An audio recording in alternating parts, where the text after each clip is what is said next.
So something I hadn't tried until recently in my ceramics journey is to throw small items off the hump. I'd been trying to do them individually, and that is quite tricky to center a small amount of clay.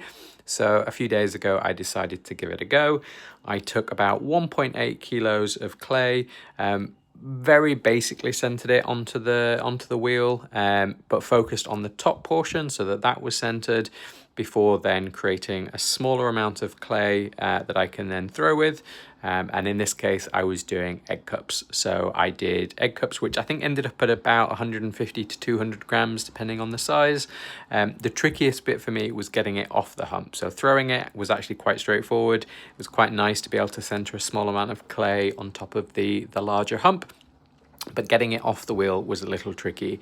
I was using a pin tool, which is what our studio manager suggests, and it did work. I just found it a bit tricky to sort of catch it as it came off the hump as well. So next time I'm going to try it with the wheel, but if you haven't tried throwing off the hump, I would definitely give it a go. It's less intimidating than you might otherwise think.